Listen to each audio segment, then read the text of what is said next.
Pomeriggio, benvenuti a questo incontro di Biennale Democrazia intitolato con un titolo molto ambizioso Scienza e Democrazia.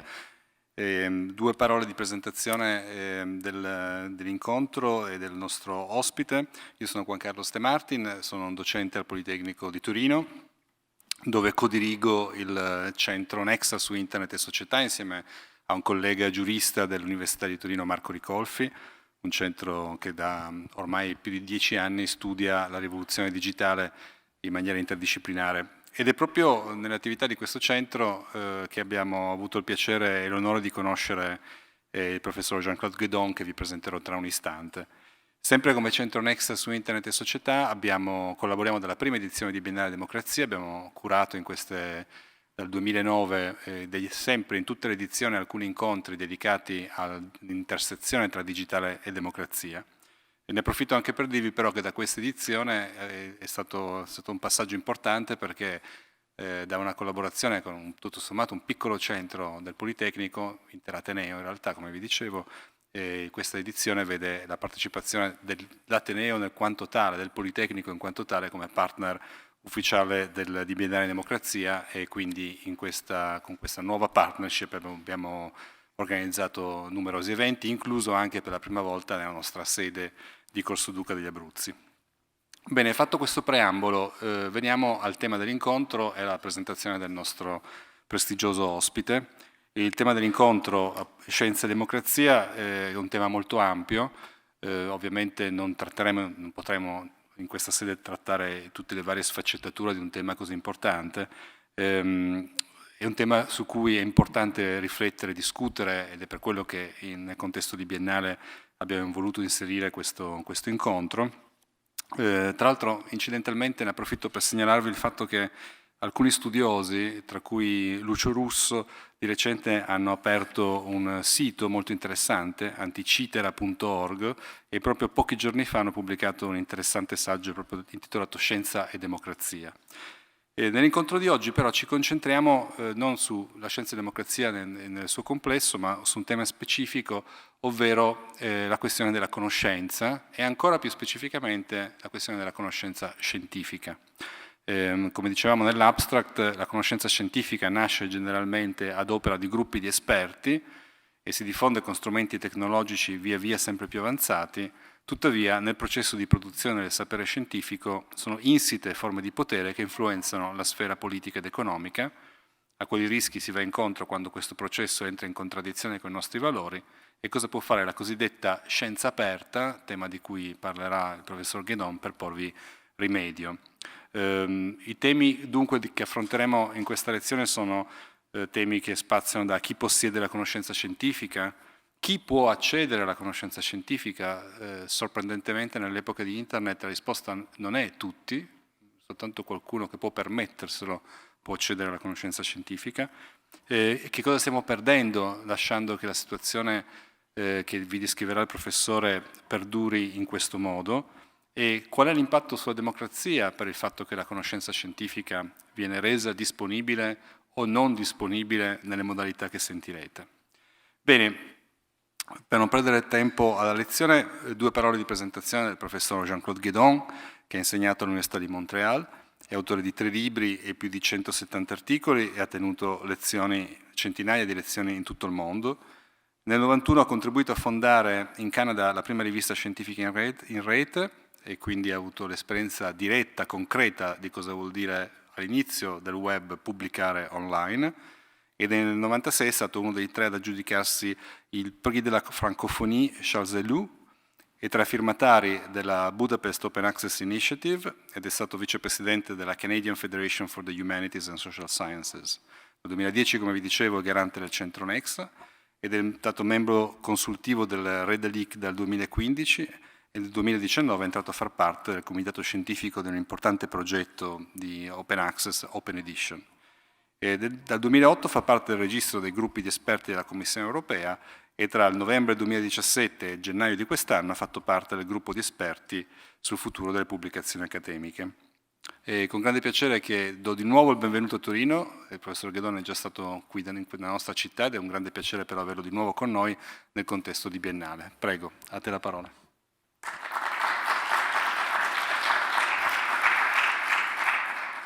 Merci Juan Carlos, merci à tous. Je suis vraiment très heureux d'être ici. Je remercie bien évidemment les organisateurs de ce bel événement qu'est la Biennale et de m'avoir invité, et je vais essayer de ne pas trop vous décevoir. Un petit événement amusant s'est passé dans la préparation de cette conférence, c'est que je croyais que je devais parler en anglais, et j'ai donc préparé un texte en anglais. Je ne vais pas lire le texte en anglais, ce qui d'ailleurs est peut-être rassurant, parce que quand je lis un texte, le monde s'endort.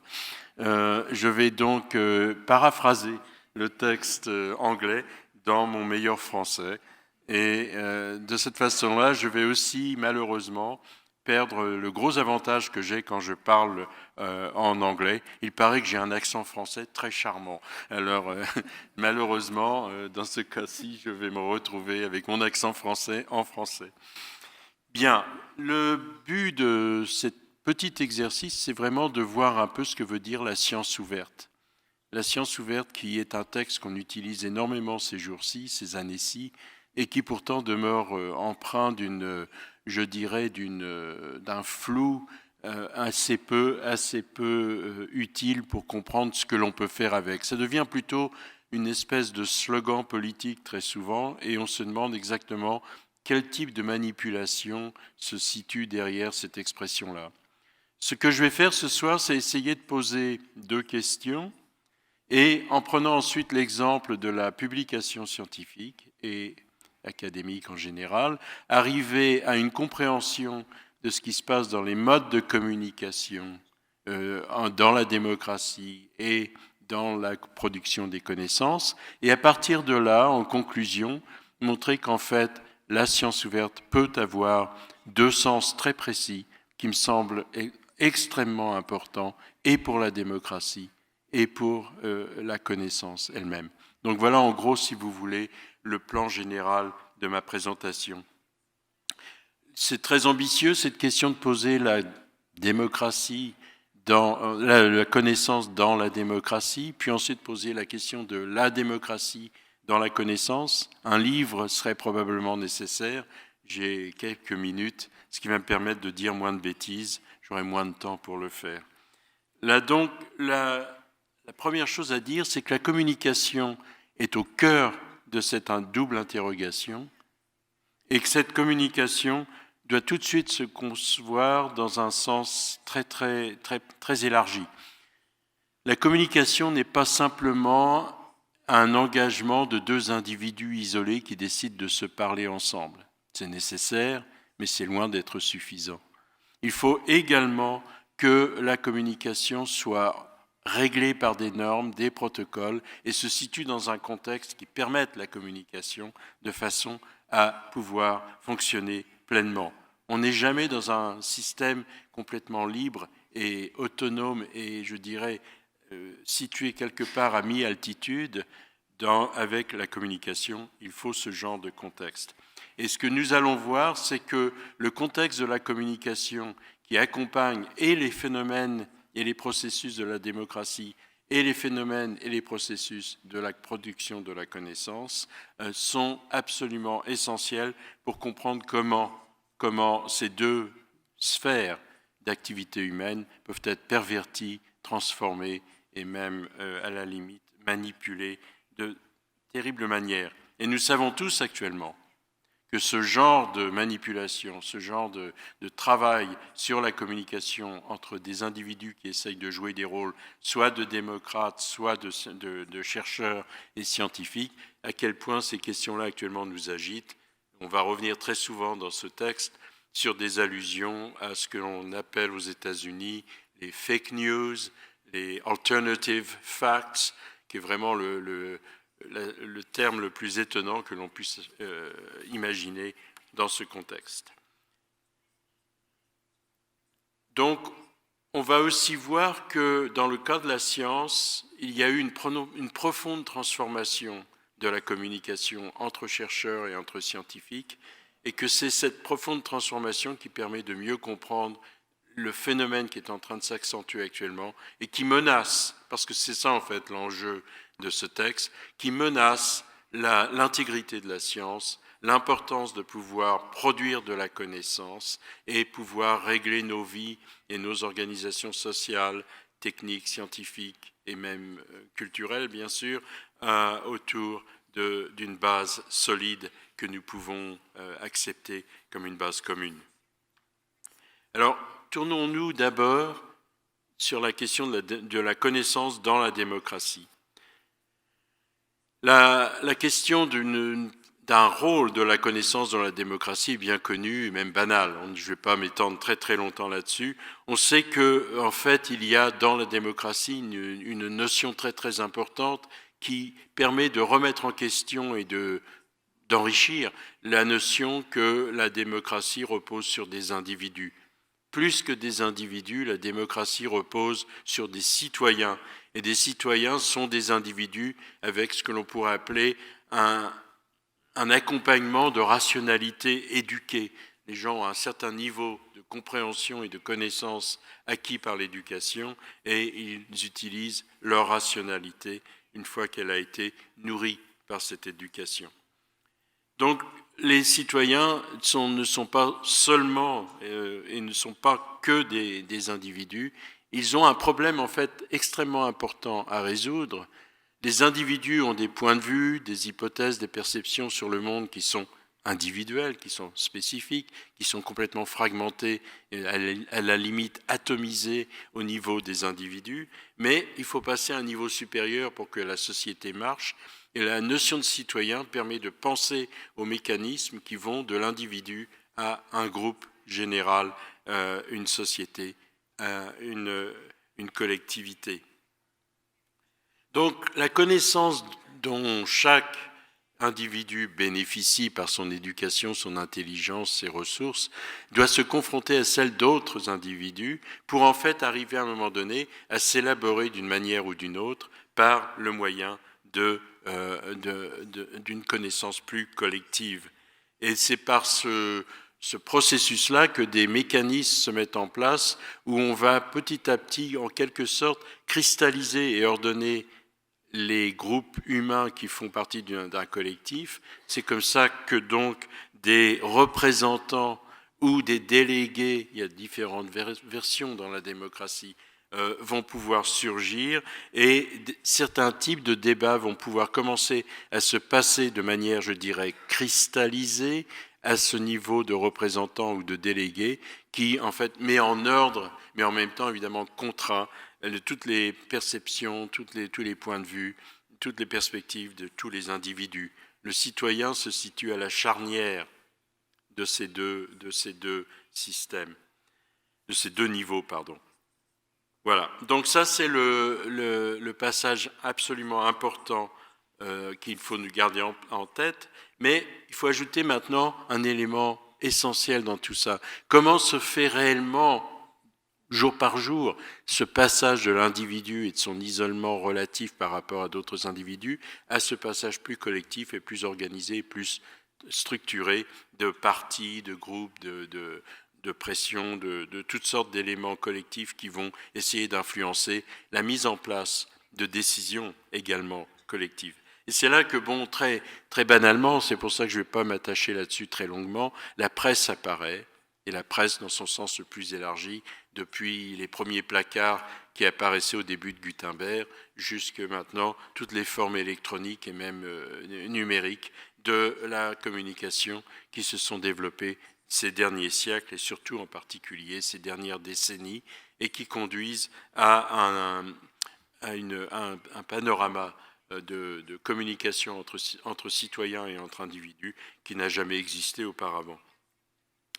Cette presse, elle reflète à la fois les discussions des individus et les transmet d'une certaine manière, dans une certaine structure vers les groupes élus et représentants, et cette presse, elle reprend aussi les débats dans les assemblées élues ou déléguées pour les repasser aux citoyens et donc aux individus en dernière instance, et permettant ainsi ce double passage qui va permettre aussi le fonctionnement d'une démocratie. On a besoin de cet espace public que Habermas avait bien repéré quand il avait écrit sa thèse très célèbre sur le XVIIIe siècle.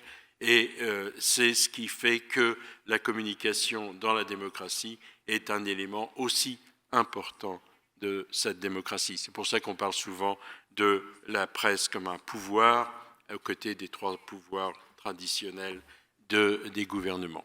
Donc il y a là quelque chose à garder en tête qui est important, parce qu'en fait ça nous donne tout de suite l'idée que des transformations profondes des moyens de communication entre individus, puis entre citoyens et assemblées, et tous les mouvements dans tous les sens qui peuvent se passer de cette façon-là, sont en fait des éléments extrêmement cruciaux pour comprendre comment une société peut s'organiser démocratiquement, mais aussi comment elle peut être transformée dans sa pratique de sa démocratie par l'irruption, la montée, le développement de systèmes de communication qui n'existaient pas auparavant.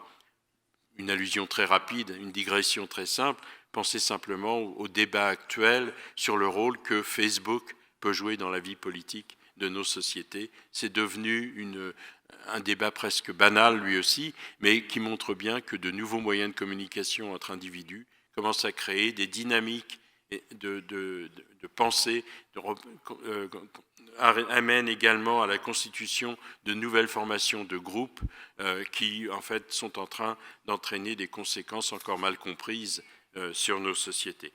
Donc, voilà à peu près le problème de base qui doit se poser devant nous et avec lequel nous devons rester bien focalisés.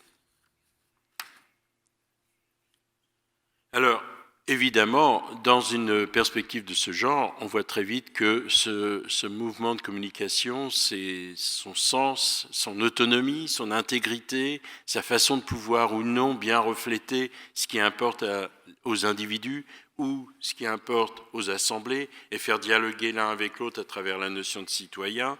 Tout cela est d'une importance capitale pour le bon fonctionnement d'une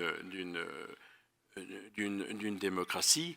Et ceci veut donc dire très, très, très vite que ces moyens de communication devraient être bien évidemment aussi autonomes que possible, aussi indépendants que possible, aussi peu, disons, sous la coupe de forces de type politique ou économique, alors qu'en fait on sait que dans la réalité des choses, c'est précisément ce qui se passe, que le moyen de financer ces moyens de communication sont devenus en fait aussi des moyens de les influencer, de les manipuler, de les structurer, de les construire, de manière à en fait obtenir des surplus de pouvoir pour certains groupes à l'intérieur de nos sociétés.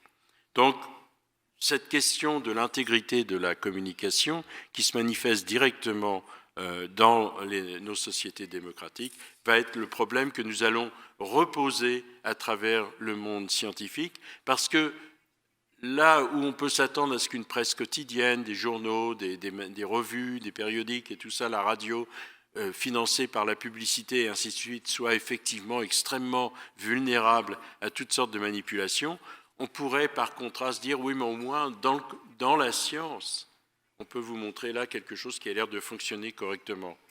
Ma conclusion, malheureusement, va être de vous dire non. Actuellement, dans le système actuel, il se passe là aussi des choses qui remettent en cause le bon fonctionnement de la production des connaissances. Je vous rappelle que je suis en train de paraphraser un texte en anglais, donc je suis en train de relire mes paragraphes de temps en temps en disant est-ce que j'ai oublié quelque chose ou non.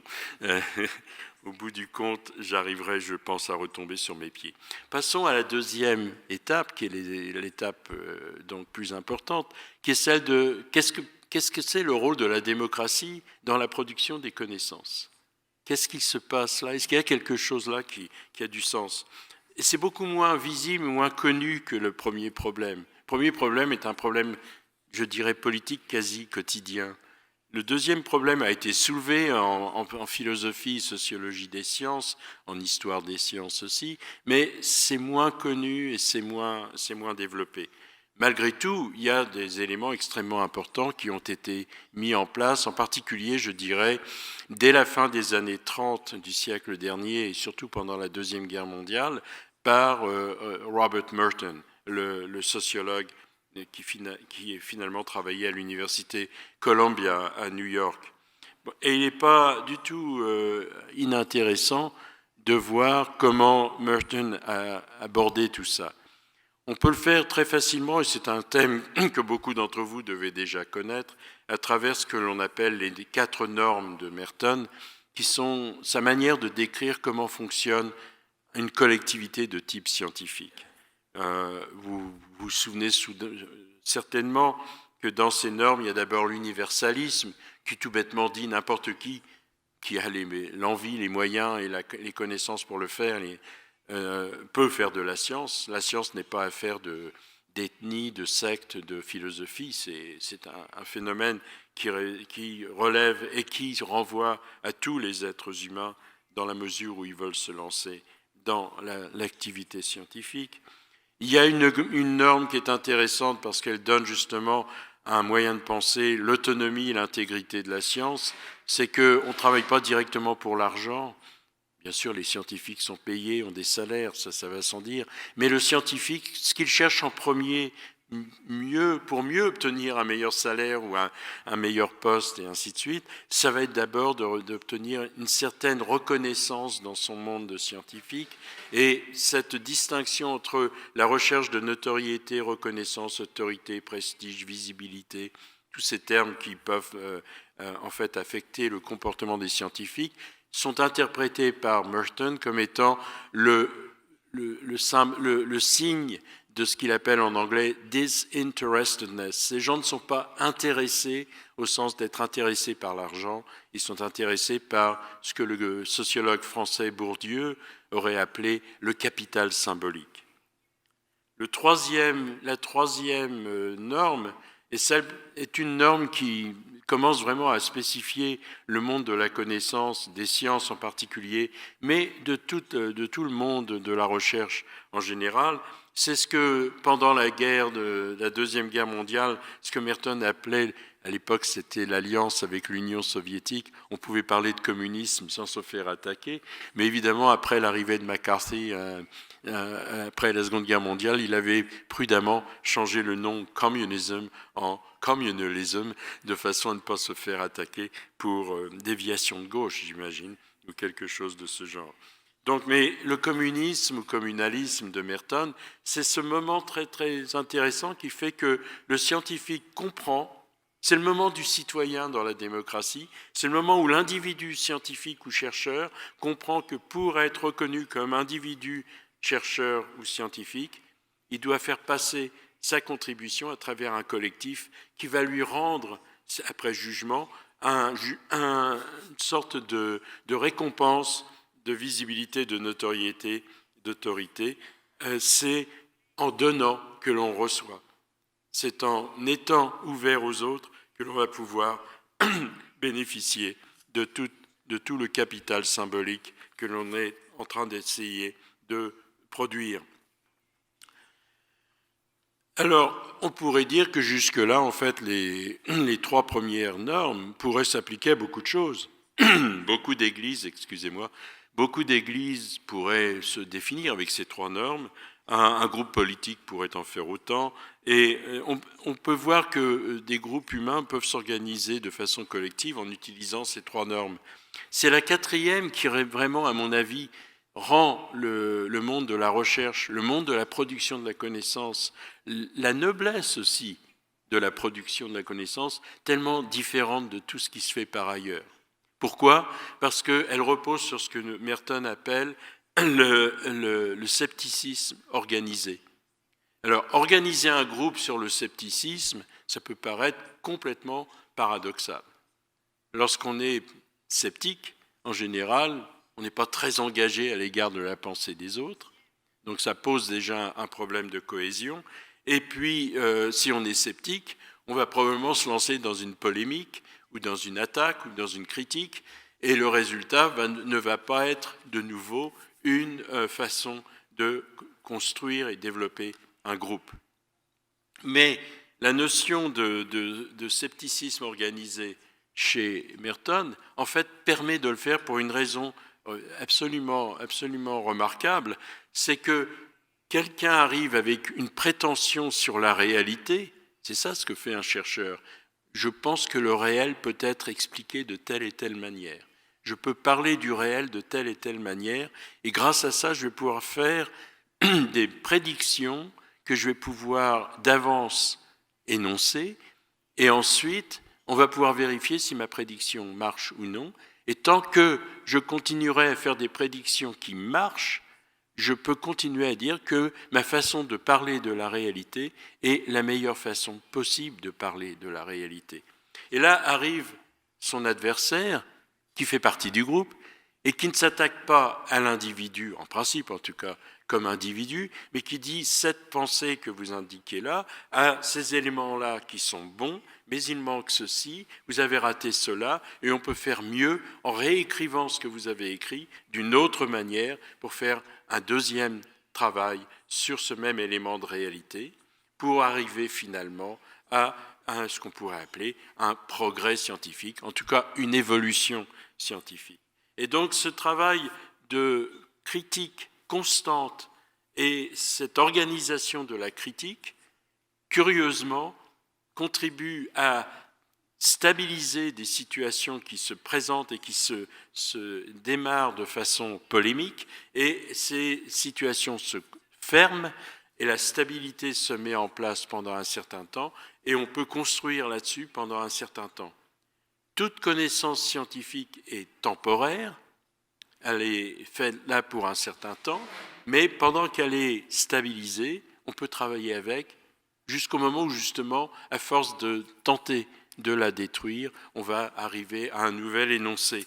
Et c'est ce genre de travail que Merton propose sur la science qui permet de créer un groupe scientifique qui, tout en étant agité par la concurrence, par la critique, par je dirais parfois une sorte d'agonistique extrêmement intense, reste quand même quelque chose qui marche de façon cohérente à travers le temps. Ça s'est énoncé de manière particulièrement claire en Europe à la fin du XVIe, début XVIIe siècle, et on vit encore avec de beaucoup de manières. Et maintenant, c'est une façon d'imaginer la production des connaissances qui est utilisée partout sur la planète. L'universalisme est effectivement en train de se révéler.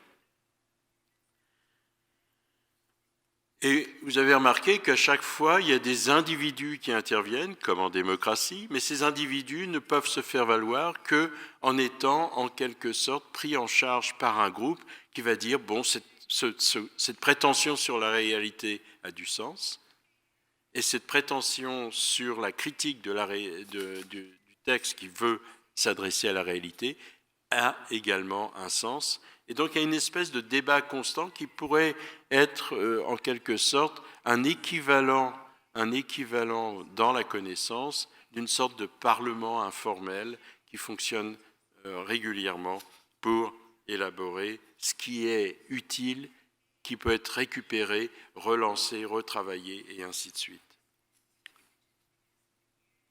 Ce qui est important dans cette vision-là, c'est que la science n'est pas un résultat, la science n'est pas statique, la science c'est un processus. C'est un processus qui dit on essaye de s'accrocher autant que faire se peut à la réalité, et jusqu'à ce que quelqu'un arrive disant non, je suis désolé, c'est pas du tout comme ça qu'il va falloir aborder la question, ça ne marche pas comme ça. Et si vous êtes un peu sceptique là-dessus, pensez peut-être à la figure de Newton, qui, je crois, a une certaine et bonne réputation dans l'histoire des sciences. C'est pas le dernier né, je pense, ce Newton. Eh bien, quand on regarde sa théorie de la lumière, qui était une théorie corpusculaire de la lumière, un siècle après sa mort, elle était remise en question par Young et Fresnel pour donner une théorie ondulatoire de la lumière. Et puis, un peu plus tard, on se retrouve avec une théorie corpusculaire avec l'effet photoélectrique chez Einstein, et on se retrouve finalement avec une dualité corpuscule-onde de la lumière. Bref, on a des discours différents et des concepts totalement différents qui continuent de s'agiter autour de la notion de lumière, sans que cela remette en cause l'extraordinaire qualité du travail en son temps de Newton, mais qui montre en même temps comment la science, en se développant, ne fait que constamment se raturer, se réécrire et se reconfigurer autour de ce que l'on peut comprendre de ce qu'est la réalité à travers l'observation, l'expérimentation et ainsi de suite. On pourrait faire la même chose sur l'espace chez Newton, entre l'espace chez Newton qu'il appelait en latin le sensorium Dei, le sens des sensations, le centre des sensations de Dieu, pour devenir évidemment un espace complètement différent chez Einstein. Et de nos jours, avec la théorie quantique et les théories de entanglements, comme on dit en anglais, sur les particules, on commence à se demander si l'espace n'est pas un sous-produit d'interaction. Donc on est dans des façons de parler de ces entités qui sont conceptualisées complètement différemment. Et c'est ça la science. C'est une série de conceptualisations qui s'organisent les unes par rapport aux autres et qui mènent à cette façon d'épouser toujours plus étroitement ce que l'on peut comprendre et sentir et voir et observer et expérimenter de la réalité, mais qui n'y arrive jamais. On pourrait dire en facétie, la science est condamnée à être toujours une science-fiction, et c'est très bien ainsi. Et c'est très bien ainsi. Ce qui est intéressant aussi dans tout ça, c'est que cette science, vous l'avez vu, elle vient d'individus, mais qui se valident les uns les autres. Il va falloir que j'arrête de taper sur mon micro. Qui se valident les uns les autres par des effets de groupe. Mais il n'y a rien d'autre que des humains, soit individus, soit en groupe, qui se mettant dans une relation critique les uns par rapport aux autres, littéralement se soulèvent par les lacets de chaussures, comme diraient les Américains, et arrivent à créer des formes d'énoncés sur la réalité qui ont une efficacité réelle, puisqu'il y a une possibilité de prédiction vérifiable et une possibilité de réfutation de tout ça. Donc voilà comment cette espèce de démocratie scientifique s'élabore et se développe, et c'est, je crois, de beaucoup de manières, extrêmement important de garder tout cela en tête.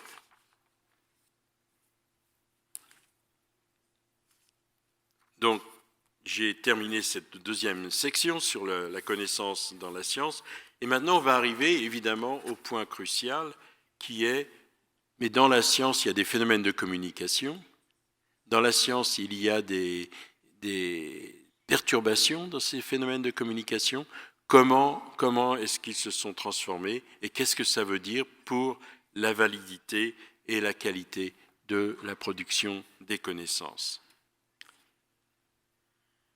Bon, depuis toujours, et ça revient à mon thème central, justement la connaissance s'est toujours organisée par des individus qui se parlaient entre eux ou qui se communiquaient entre eux d'une façon ou d'une autre. On peut dire que la connaissance, avant même l'écriture, commençait déjà avec des tribus, il y avait des groupes, plus tard il y a eu toutes sortes de modes d'organisation de ces organisations, et ceci est évidemment absolument essentiel.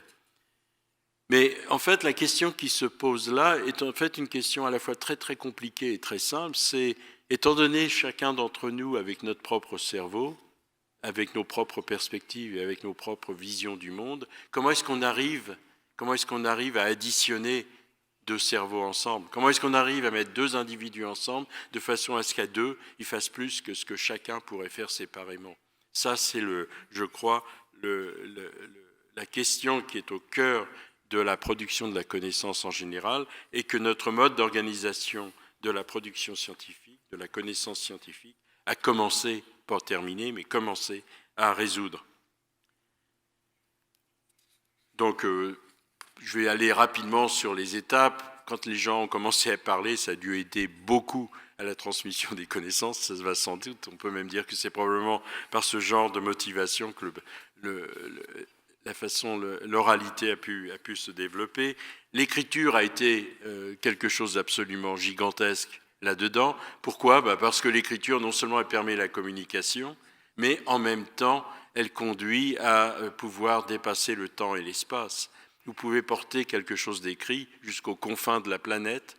vous pouvez garder quelque chose d'écrit sur une surface suffisamment bien conçue pendant des millénaires. On a encore des tablettes d'argile, vous le savez, de l'époque babylonienne, et elles sont là, elles sont toujours là. Ce n'est pas toujours le cas, ça ne marche pas toujours de cette façon-là, mais c'est possible. Donc l'écriture donne tout à coup 2 dimensions supplémentaires à la communication qui font que toutes les explosions culturelles qu'on observe à partir du 3e millénaire avant notre ère s'expliquent, je crois, largement par cet acquis, cet surplus de communication qui apparaissait avec l'écriture. Dans le cas de la science elle-même, les choses se sont passées surtout à partir de la fin de la Renaissance, période de la modernité. Je ne vais pas passer énormément de temps là-dessus, mais enfin, vous voyez des cénacles, des clubs, des académies se former, en particulier en Italie d'ailleurs à cette époque-là, qui était un peu à la tête de tout ce genre de mouvement, et à cette époque, et qui s'est répandu dans toute l'Europe. Et puis, de fil en aiguille, là encore, ces cénacles qui profitaient d'architecture pour que des gens se rencontrent et puissent bénéficier de cette addition des cerveaux, se sont consolidés par l'échange de textes écrits. Le courrier, les échanges de lettres ont joué un rôle important là-dedans. Et puis, le système lui-même est devenu trop lourd. On n'arrivait plus à envoyer les lettres suffisamment rapidement et intensément pour répondre à ce genre de choses. Et tout à coup, quelqu'un s'est avisé de se dire que, après tout, en politique, on sait raconter des nouvelles par les gazettes. On pourrait reprendre la même recette pour la connaissance. Et les premières revues, ce qu'on appelle les revues scientifiques, arrivent au XVIIe siècle, la date étant bien sûr bien connue, 1665. En début de janvier, je crois, c'était le Journal des savants, qui est plutôt un périodique de nouvelles scientifiques, apparaît, et quelques mois plus tard, reprenant la même recette, mais avec un biais plus proche de ce que nous appelons maintenant une revue scientifique, les Philosophical Transactions de la Société royale de Londres continuent le même mouvement. Et là, on entre dans la période de communication scientifique qui est encore avec nous, en fait. Vous allez le voir d'ailleurs, qui est encore beaucoup plus avec nous qu'on ne pourrait l'imaginer.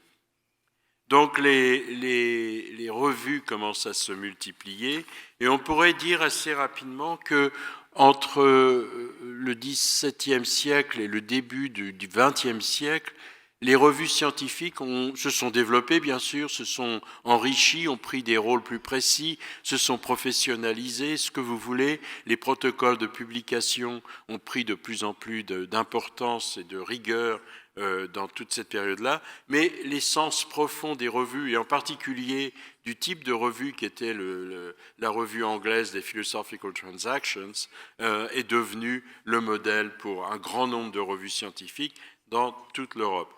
Mais ceci s'est passé sur une base extrêmement importante qui va nous mener jusqu'à la Seconde Guerre mondiale. Ces revues étaient en fait des organes d'expression de communautés scientifiques. Donc elles jouaient vraiment le rôle que, par exemple, des périodiques ou des journaux pouvaient jouer dans le monde de la politique. Des groupes de scientifiques se mettaient ensemble pour essayer de se faire valoir plus efficacement en groupe. Et ils prenaient des cotisations des membres, et ces groupes produisaient un périodique. Et dans ce périodique, on mettait les meilleures choses que le groupe était capable de produire.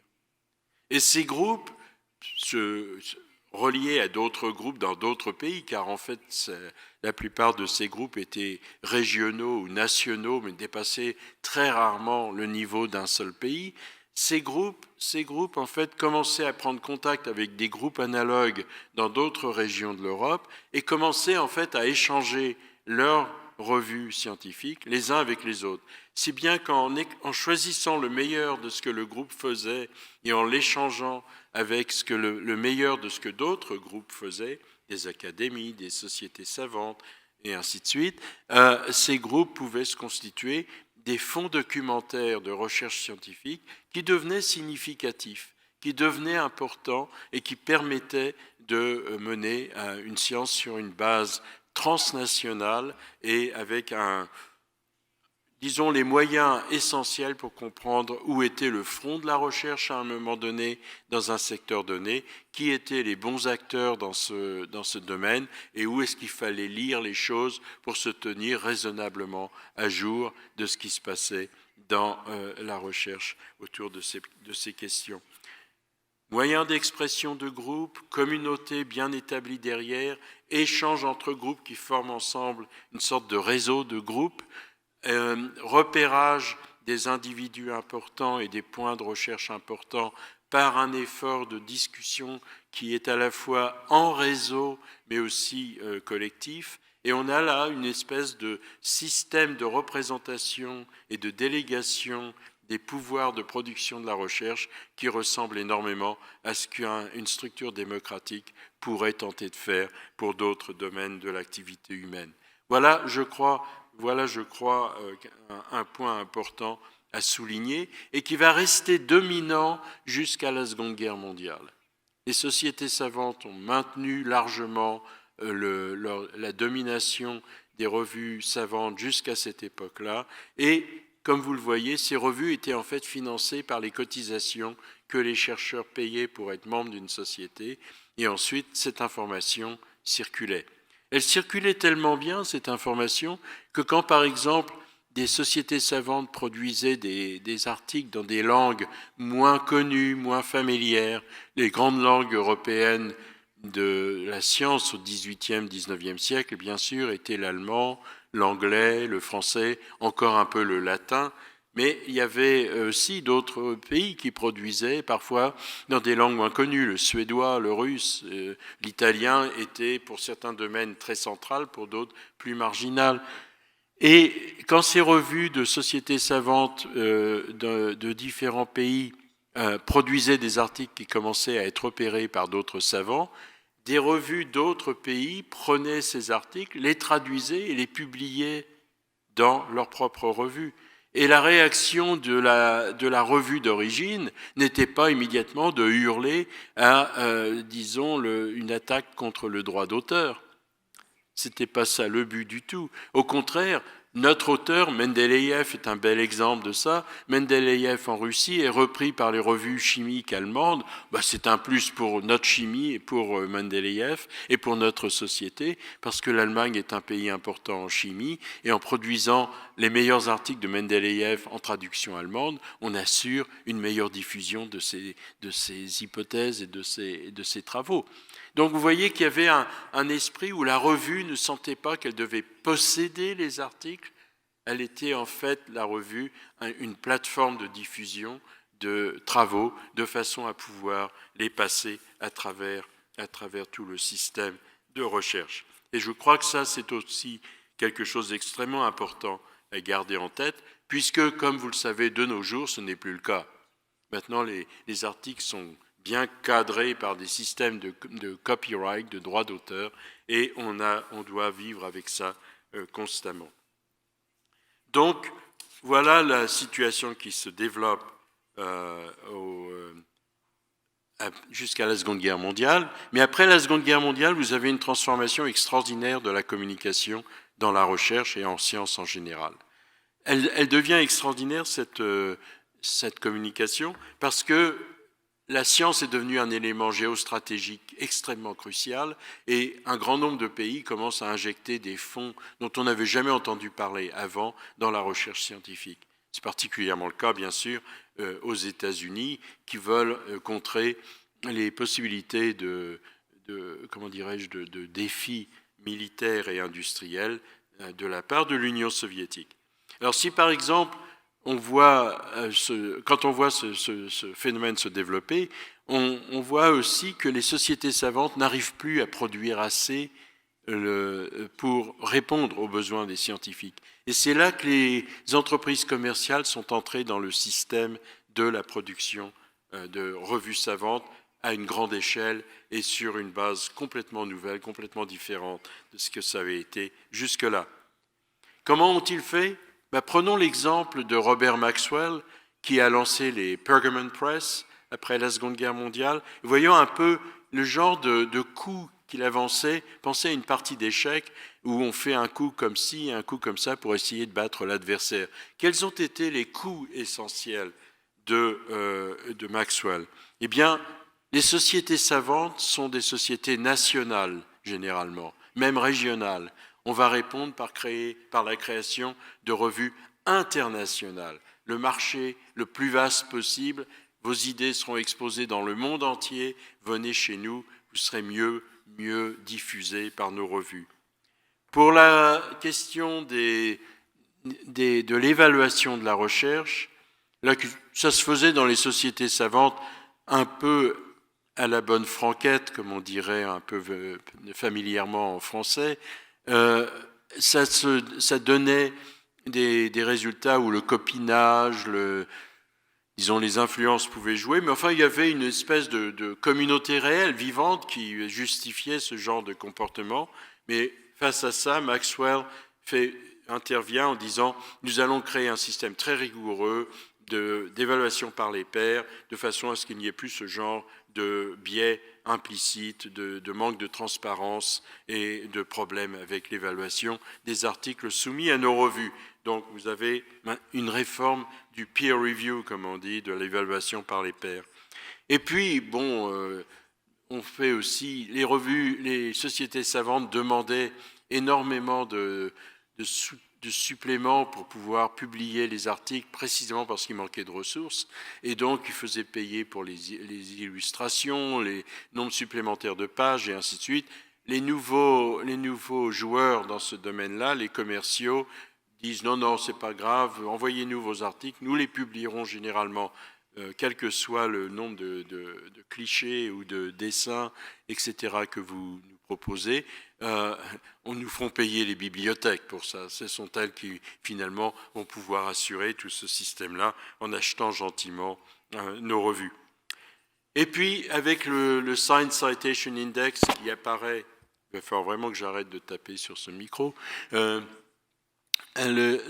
lorsque le Science Citation Index apparaît, là, à nouveau, un élément extrêmement important se met en place qui va complètement bouleverser la situation de la communication scientifique et qui ressemble d'une certaine manière, si vous voulez, à ce qui se passe dans les médias avec la publicité comme soutien financier qui va conduire à des systèmes genre Nielsen pour savoir quelles sont les émissions qui attirent des individus ou quelles sont les émissions qui le font moins bien. Eh bien, le Science Citation Index, essentiellement, crée un système d'évaluation de revues pour aller très très vite. On l'appelle le facteur d'impact.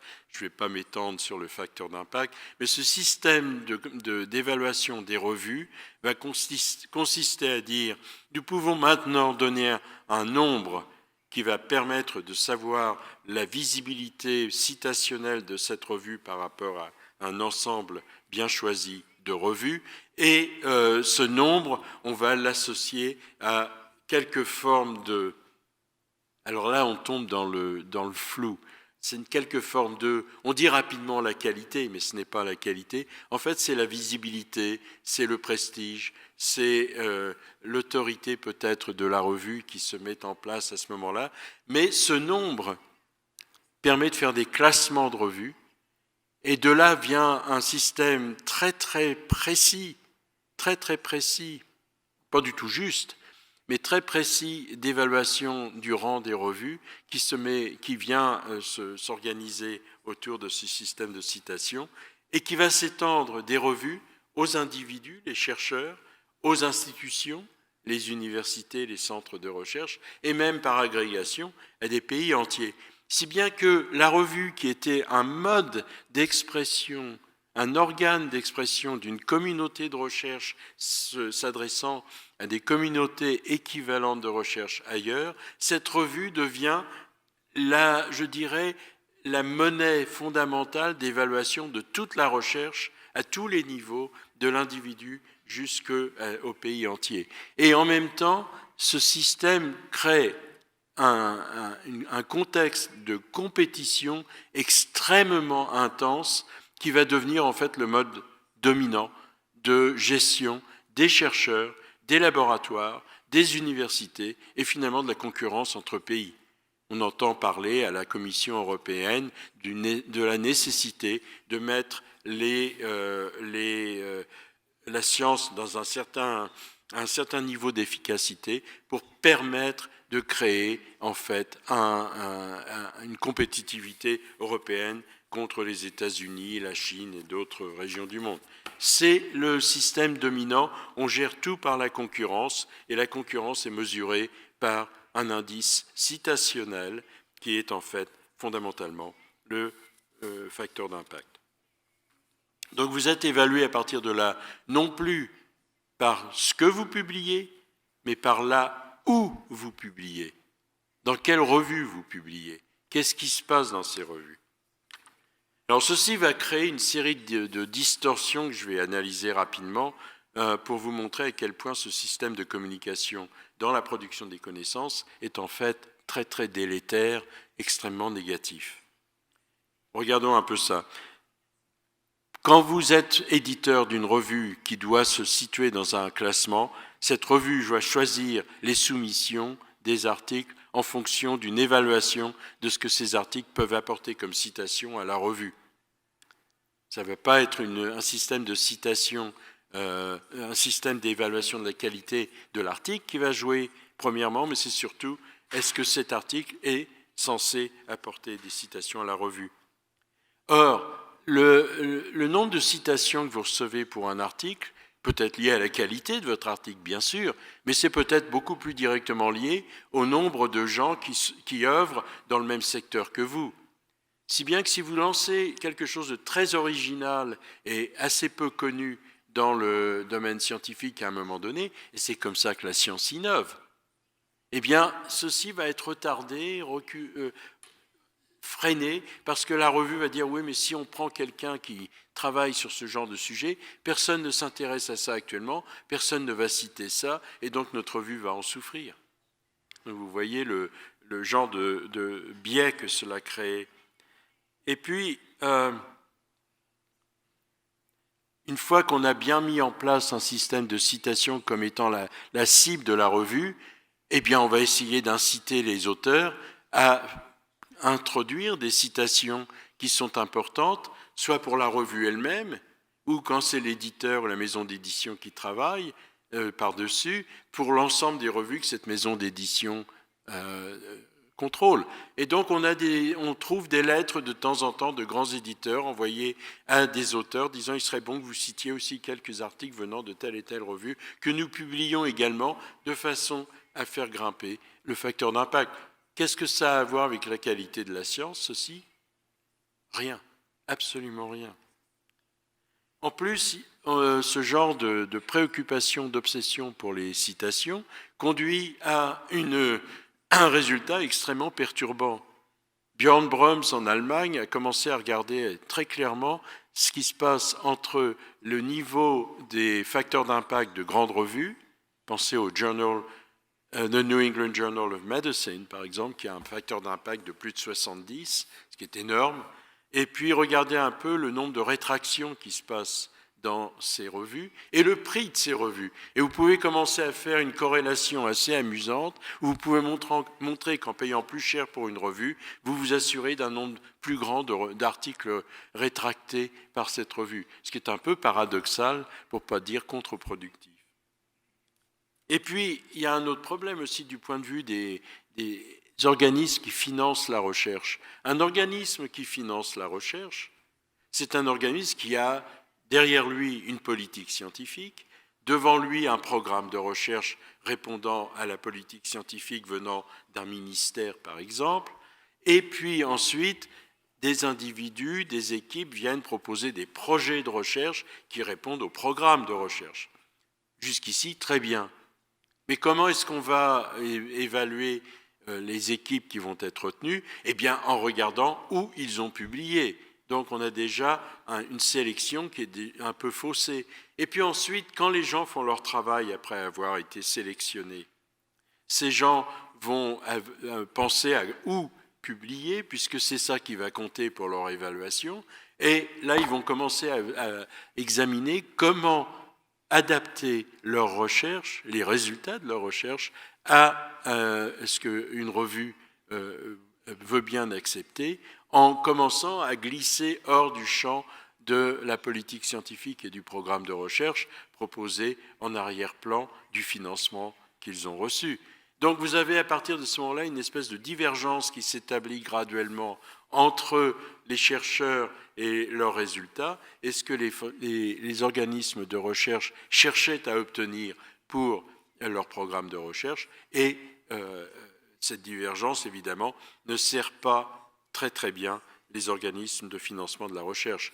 Si actuellement vous voyez certains grands organismes de financement de la recherche, en particulier privés, comme le Wellcome, comme Gates et Hughes, et ainsi de suite, si ces organismes commencent à vraiment poser la question de qu'est-ce qui se passe dans la publication scientifique, c'est précisément autour de cette question-là que ça se passe. Ils veulent reprendre le contrôle sur l'évaluation de ce qu'ils financent, non pas le contrôle direct, non pas le contrôle de censure, ça peut être un contrôle distribué et partagé, mais c'est un contrôle qui ne devrait pas être soumis à des impératifs qui, en bout de course, sont guidés par la quête de profit à travers l'index citationnel. Et pour les pays en développement, c'est encore pire, parce que la même situation se passe pour eux que pour les organismes de financement, mais ces pays ont très peu de ressources. Alors vous avez et ils évaluent en fonction des citations. Donc vous avez en bout de course quelque chose comme de peu de ressources sur des problèmes très importants pour un pays, et les chercheurs finalement dévient de tout ça pour non seulement publier dans des revues internationales qui vont leur permettre d'être quand même soutenus dans leur pays, mais en plus peut-être pour obtenir des postes à l'international. Et là on voit des gens formés parfois dans leur propre pays, relativement pauvres, quitter le pays pour un pays riche parce qu'ils ont réussi à établir une visibilité dans un certain cercle, mais pas répondre aux besoins de leur propre pays. Donc vous voyez comment ces questions de citation et d'évaluation à travers un processus de concurrence organisé autour des classements conduit à une perversion finalement de la communication scientifique. Ceci peut nous permettre peut-être d'expliquer aussi une chose intéressante, parce que nous arrivons maintenant à la numérisation après tous ces événements-là. Nous sommes maintenant, si vous voulez, dans les années 95, l'an 2000, les dernières 10 années. On avait, dans les années 95, de grands rêves pour la publication scientifique. On imaginait, on pensait qu'il y aurait ce que Stephen Harnad appelait le skywriting. On écrirait dans le ciel et tout le monde pourrait lire la chose et la science progresserait rapidement, les cerveaux s'additionneraient, tout irait tellement bien si on pouvait faire ça comme ça. Qu'est-ce qui s'est passé depuis ? On a une petite innovation ici et là dans la publication scientifique, mais fondamentalement, maintenant, nous nageons dans une mer de PDF, de fichiers PDF. Et ces fichiers PDF, qu'est-ce que c'est ? Rappelez-vous que le PDF, c'est un sous-produit de PostScript qui était le protocole de liaison entre un ordinateur et une imprimante.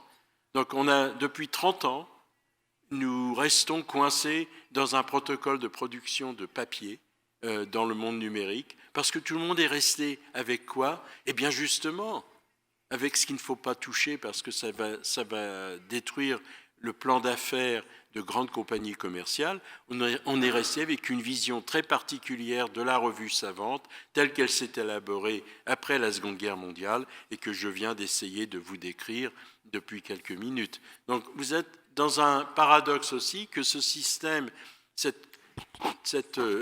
vraiment je le fais très bien ça, ce système de reconversion de la revue savante en un système d'évaluation de la recherche a conduit aussi à une grande stagnation dans l'innovation de la publication savante, parce qu'on ne veut pas toucher à la revue en tant que revue. On ne veut pas y toucher du tout. De la même manière, le big deal, qu'est-ce que c'est qu'un big deal ? Eh bien, très simplement, pour un grand éditeur, c'est une façon de dire « j'ai plein de revues », parmi lesquelles j'en ai peut-être une cinquantaine ou une trentaine qui sont très prestigieuses, internationales, ce que vous voulez, Maintenant, si vous voulez avoir accès à ces 30 ou 50 revues, il va falloir acheter tout le reste d'un seul coup. Et je vais le faire à un prix tel que vous allez pouvoir imaginer que vous êtes en train de faire de grandes économies, alors qu'en fait, on est en train de vous pousser toutes sortes de revues dont vous n'avez pas besoin, que vous ne voulez pas, qui ne correspondent pas à votre communauté locale, mais qui nous permettent, nous, de promouvoir toujours plus de revues de façon à pouvoir augmenter éventuellement tous nos profits. Et le système continue de marcher comme ça. Donc vous voyez que non seulement le système est biaisé sur le contenu, mais en plus, tout le système conduit à une stagnation dans l'innovation, alors que dans la numérisation, nous devrions pouvoir aller beaucoup plus loin. Donc, tout ceci nous conduit à quelque chose qui est quand même assez étonnant. Ce système de numérisation nous amenait à des portails.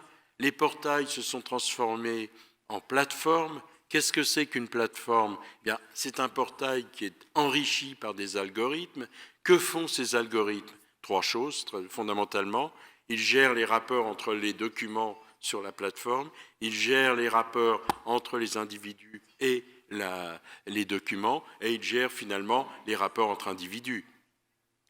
Donc ce portail devenu plateforme, en fait, structure toutes les communications entre toutes les formes d'acteurs physiques et humains qui font la communication scientifique. Bien, on a actuellement des plateformes qui n'ont d'autre but que de vous garder coincé sur Science Direct d'Elsevier ou l'équivalent de Springer et qui ne vous permet pas, en fait, d'évoluer à travers toute la littérature scientifique de la meilleure manière possible.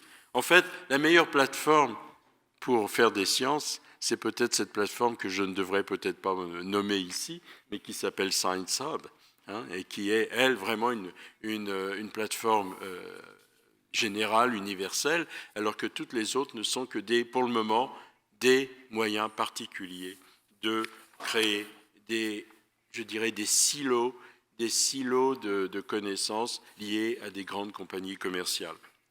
Alors dans tout ça, qu'est-ce que vient faire la science ouverte ?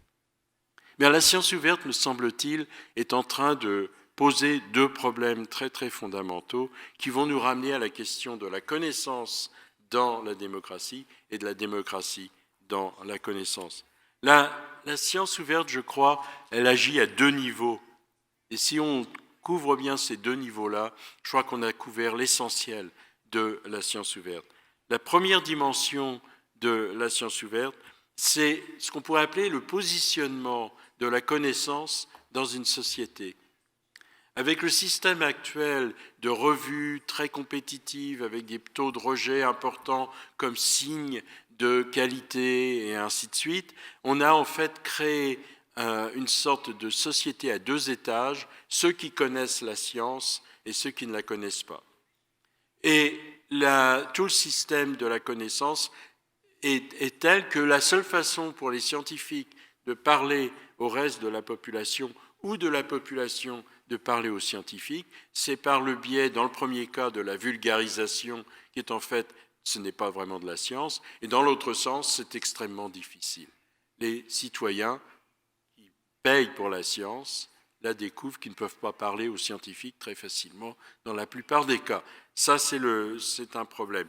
La science ouverte, donc, ce serait peut-être repenser le rôle de la connaissance dans une société, non pas comme un système binaire, vous êtes compétent, vous n'êtes pas compétent, pour le remplacer plutôt par une sorte de continuum de possibilités de relation avec la connaissance. Chacun d'entre nous, en fait, dispose d'un petit niveau, plus ou moins petit d'ailleurs, mais petit ou plus avancé, un niveau plus ou moins avancé de connaissances, et peut donc s'engager et engager des dialogues avec d'autres personnes qui sont également dans ce type de registre pour pouvoir contribuer vraiment très bien à la science. Donc on a là par exemple ce phénomène des patients et tout ça. Je crois que j'ai des signaux qui me disent que je dois terminer très bientôt, mais j'ai presque terminé.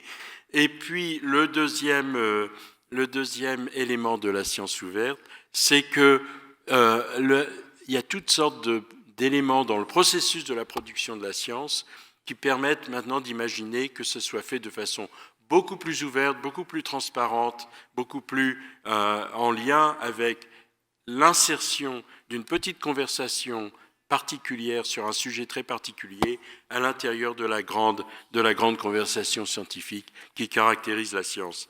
Donc la science ouverte, en fait, c'est le moyen de créer une science qui permettrait à la fois de redonner une intégrité et une solidité à la connaissance scientifique dont nos démocraties ont besoin, mais en même temps, cette science ouverte, ça permettrait de créer aussi un rapport entre tous les citoyens et tous les individus de nos sociétés à la connaissance, ce qui permettrait aussi peut-être de régler les questions de justement fake news et de alternative facts. On pourrait avoir les bons forums pour bien régler une fois pour toutes ces questions-là.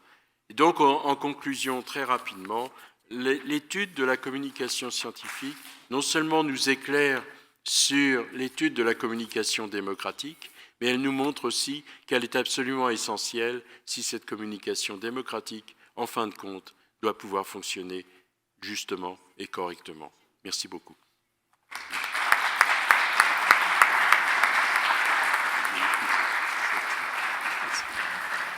Grazie molte al professor Guidon per la sua lezione. Penso che abbiamo tempo per 2 o 3 domande dal pubblico prima di chiudere e andare a cena. Penso ci siano i volontari con un microfono. C'è qualcuno? Sì, infatti, la ragazza lì a sinistra. C'è qualcuno che vuole fare una domanda o un commento conciso, per favore? Il professor Taddei, poi il signore, prego. Il signore qua. Ah, scusa, c'era qualcuno lì? Sì. Ok, prego. E poi veniamo qua davanti. En lisant les titres de ces débats et même les quelques lignes, je pensais qu'on aurait parlé de l'évolution scientifique et des risques pour la démocratie.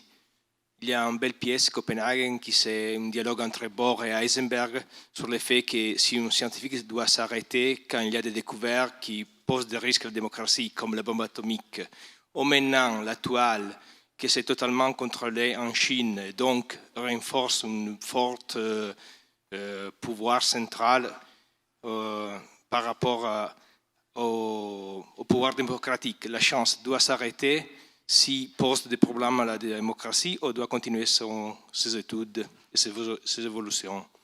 Vous avez une opinion sur ça?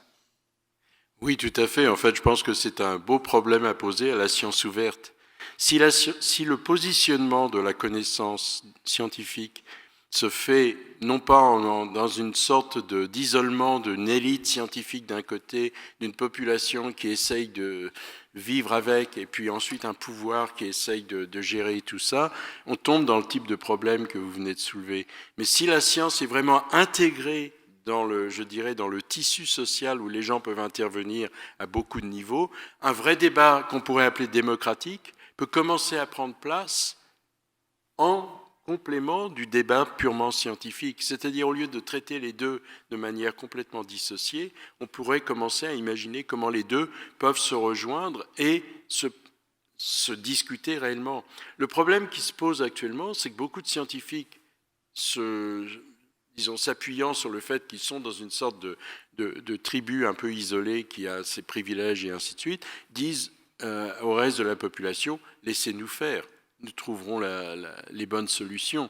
Et certains de ces scientifiques prennent d'ailleurs, je pense, souvent de très bonnes décisions. Mais il n'y a pas de système de rappel ou de vérification ou de contrôle de la population sur ces choses-là.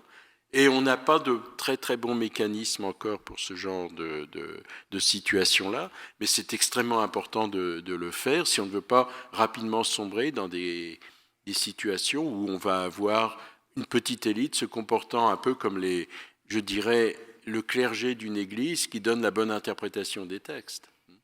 C'est exactement ce qu'on veut éviter, je crois, cette espèce de situation. Je ne sais pas si je réponds bien à votre question, mais c'est à peu près la ligne d'exploration que je suggérerais immédiatement. Et ça correspond à la science ouverte.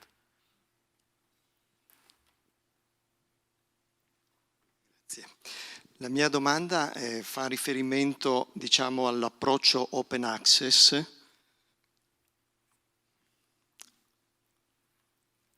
al quale stiamo assistendo, e vorrei conoscere il suo punto di vista.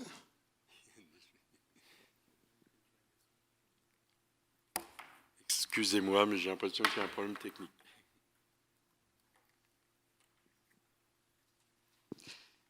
Dicevo, va bene? Sì. Oui. Ok, grazie.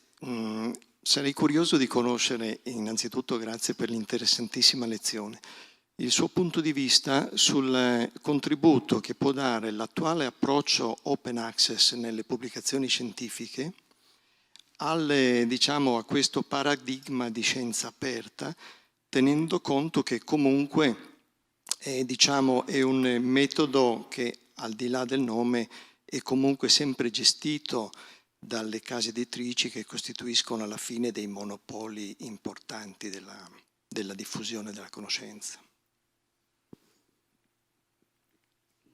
Merci beaucoup pour votre question. Je dirais que d'abord, le libre accès n'a pas été géré par les maisons d'édition. Elles ont tenté, elles tentent encore de prendre le contrôle de cela et le font par un biais très particulier qui est la création d'un modèle d'affaires qui correspond à leurs enjeux et qui ne correspond pas du tout aux enjeux des chercheurs ou des organismes de financement de la recherche. Je pense en particulier à ce qu'on appelle les Article Processing Charges, les APCs en anglais, APC, qui correspondent à la forme de libre accès que préconise une bonne majorité des grands éditeurs. C'est un système qu'ils veulent bien. Le libre accès dit bien ce qu'il veut dire, c'est qu'on voudrait que tous les documents, les résultats de recherche soient librement disponibles à tout un chacun. Chaque personne pourrait le lire, chacun en fonction de ses capacités, facultés, etc. Mais que ce soit essentiellement sans barrière financière ou technique pour y accéder.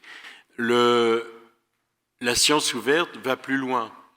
Elle ajoute, je n'ai pas eu le temps d'en parler ici, mais elle ajoute des intérêts, par exemple, pour les liens entre les données et les articles, de façon à créer, avec les algorithmes pertinents, de façon à permettre à tout chercheur de mieux manipuler et vérifier comment les résultats ont été obtenus, si c'est bien la bonne manipulation, si les données sont bonnes. Enfin, vous voyez ce que je veux dire. Il y a tout un problème de vérification, de répétabilité et d'intégrité de la science qui se profile derrière la question de la science ouverte.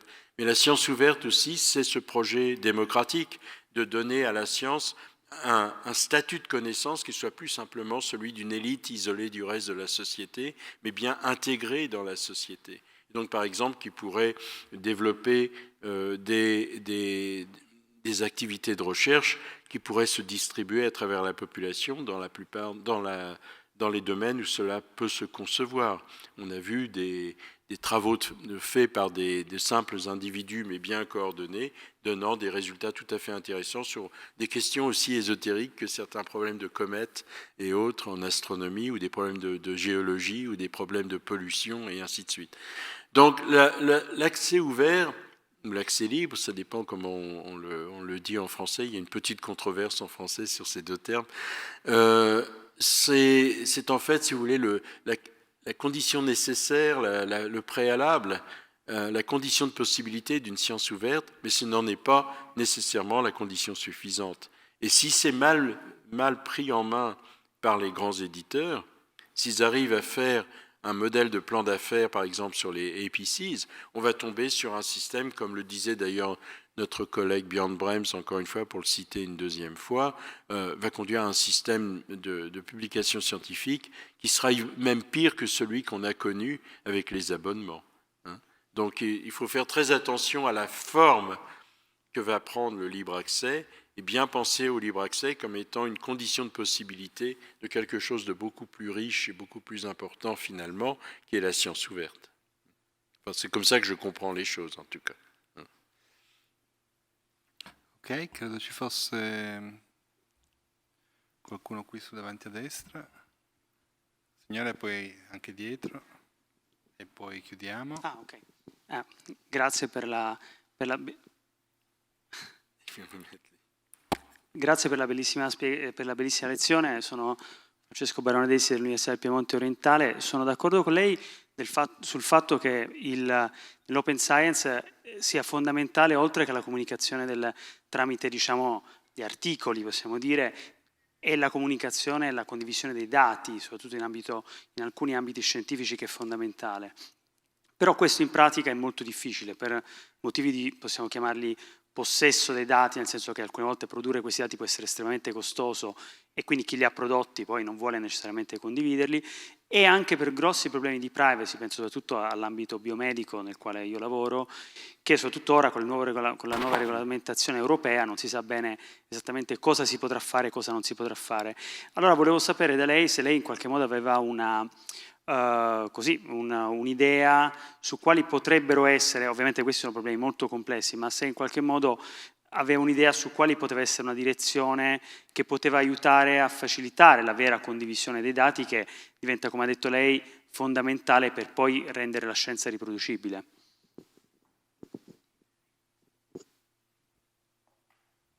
Merci beaucoup, c'est une question fondamentale et importante. Il faut, je crois, commencer à travers le thème que j'ai tenté de prioriser dans ma propre communication, qui est la question de l'évaluation. Et en même temps, à travers et à l'intérieur de l'évaluation, créer les incitatifs, les encouragements qui conduiront les chercheurs à vouloir partager leurs données. Alors, vous avez parfaitement raison, faire ce qu'on appelle en anglais le curating, c'est-à-dire la préparation des données de façon à les rendre échangeables, interopérables, enfin toutes ces questions extrêmement difficiles, requiert des ressources, requiert de l'argent et ainsi de suite. Et ça ne devrait pas retomber sur les épaules des chercheurs. Ça, c'est tout à fait, pas directement en tout cas. Ça devrait être un programme supplémentaire que le financement de la recherche devrait prendre en ligne de compte, en présentant l'argument que, ce faisant, on va augmenter la qualité et l'efficacité de la recherche scientifique en général. Donc, à mon avis, c'est par un retour très net à des critères d'évaluation de la recherche qui sont vraiment liés à des contenus, pas où est-ce que vous publiez et ainsi de suite, avec des incitatifs qui ne vont pas être pilotés une fois de plus par les grands éditeurs. On voit maintenant les grands éditeurs essayer de capturer les données des articles qu'ils publient dans certains secteurs, et ça c'est très grave, c'est très très important. Il faut donc absolument garder tout ce domaine des données et des algorithmes et des logiciels qui permettent de faire marcher ces algorithmes, les garder également en accès libre, absolument, mais en même temps créer les structures nécessaires pour que les chercheurs se sentent appuyés, se sentent orientés et puissent imaginer qu'ils peuvent travailler ainsi. Alors dans ce domaine-là, vous voyez des initiatives, par exemple européennes encore, qui sont intéressantes. Dans le domaine des rapports entre les données, les ensembles de données et les articles, le projet OpenAIR a commencé à explorer ce genre de choses. Dans le domaine de la gestion des données elles-mêmes et des choses qu'on peut faire avec ces données, UDAT a créé toute une série d'outils qui peuvent également se révéler extrêmement intéressants. Donc, et il y a d'autres choses, je n'ai pas en tête toutes ces expériences. Il y a actuellement toute une phase d'exploration qui se met en place, où, encore une fois, l'important à terme, ça va être de savoir qui va contrôler tout ça. Est-ce que ça va tomber entre les mains d'intérêts commerciaux ou ça va rester dans le domaine scientifique lui-même, contrôlé par des institutions scientifiques et permettant ainsi de développer un champ de recherche qui s'améliore, qui se bonifie et qui devient ainsi plus efficace et plus riche. C'est toujours cette question de la grande conversation scientifique qu'il faut garder en tête en se disant qu'est-ce que je peux faire pour améliorer cette conversation scientifique. Thank you very much for your remarkable talk. I fully agree on your first point about the communication of science. And then I was wondering how open science should then be communicated to the society and to decision makers. Because it seems, taking a quotation, that we live in a society which believes in everything except the evidence. And that's a problem. And in the current state of the communication and the spread of the internet and so on, so where the limit of democracy is, meaning that if everybody has his own view, and it's quite difficult then to take decisions which are appropriate and in line with the society, in line with the science, sorry. And coming the example from the regulatory science, we face this difficulty every day, basically. Should I answer in English to you? No, it's the same. You can answer in French. Je vais rester en français. You can answer in French. Excusez-moi. Je vais commencer par peut-être contester la notion d'une opposition entre ce qui se passe dans la ligne de la science contre ce qui se passe dans la ligne de la société, dans la mesure où, justement, actuellement, ce qu'il faut absolument reconstruire, c'est un lien entre les questions primordiales de la société partout sur la Terre et les réponses que la méthode scientifique peut donner, sans dire aux scientifiques, bien sûr, vous pouvez faire suivre votre curiosité, mais comme vous êtes financé quand même par de l'argent public, il serait intéressant que vous essayiez aussi de répondre à des problèmes qui répondent à la société. Une des choses, moi, qui m'inquiète beaucoup et me gêne beaucoup dans le développement de la science actuellement, c'est tout le domaine de ce qu'on pourrait appeler les problèmes négligés, les problèmes de maladies laissées pour compte. On avait identifié le virus Zika dans les années 40, juste après la Deuxième Guerre mondiale. On avait identifié non seulement le virus, mais son danger dans le cas de Ebola, vers 1970 à peu près. Dans les deux cas, il a fallu d'énormes crises, et des crises qui finalement commençaient à menacer les pays riches pour qu'on commence vraiment à faire un travail sérieux sur ces problèmes-là. Ce qui montre que notre système actuel, qui n'est pas vraiment un système de logique de science, mais une logique qui vient d'ailleurs, c'est une logique de qui décide de poser des questions dans ce domaine-ci plutôt que dans ce domaine-là. Quelles sont les industries, les pays, les besoins de défense, les moyens de prestige et ainsi de suite qui sont attachés à la science, qui vont faire qu'on va pousser tel problème plutôt que tel autre problème. Eh bien, là, on a un énorme problème. Et on a un énorme problème précisément parce que l'autonomie de la science, qui est importante au niveau de la censure, est une autonomie qui est peut-être un peu trop poussée une fois qu'on a réglé le problème de la censure. Alors je sais que je m'aventure là sur un terrain délicat, mais je crois qu'il faut dire aux scientifiques à un moment donné, et c'est là l'enjeu de la science ouverte, c'est de dire il faut que vous dialoguiez beaucoup plus avec vos citoyens et que vous commenciez à regarder un peu les priorités qui pourraient être de mise dans votre région, votre pays, votre juridiction en fait.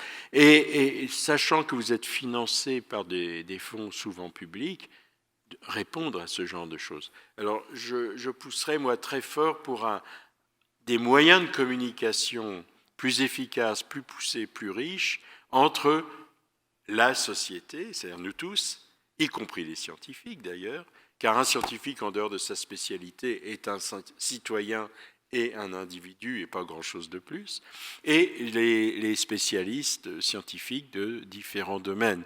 Et c'est exactement c'est le problème que tente de régler la démocratie, après tout. C'est les citoyens qui sont à la jonction des individus, envoie des questions vers les délégués ou les représentants pour que ces questions soient débattues dans les chambres et les assemblées pertinentes. Bon, ça ne donne pas toujours de très très bons résultats. Le Parlement anglais actuellement est en train de nous donner une démonstration assez éclatante d'inefficacité démocratique, mais c'est quand même la meilleure chose que nous ayons en main pour nous gérer. Et je suis en train de dire, il faudrait faire quelque chose du même ordre en sciences. Et là, il faut retomber, je crois, si vous voulez des pistes précises, sur une revalorisation du rôle des sociétés savantes, une revalorisation des groupes de recherche et des laboratoires, et puis mener ainsi à une reconstruction d'un vrai enjeu démocratique à l'intérieur de la science et non pas en opposition avec la science. Grazie, sono temi che potrebbero tenerci occupati ancora a lungo, ma è arrivato il momento di chiudere qua e lasciare anche la sala. E quindi grazie molte ancora al professor Guédon per la sua lezione e a voi per aver partecipato e per le vostre domande.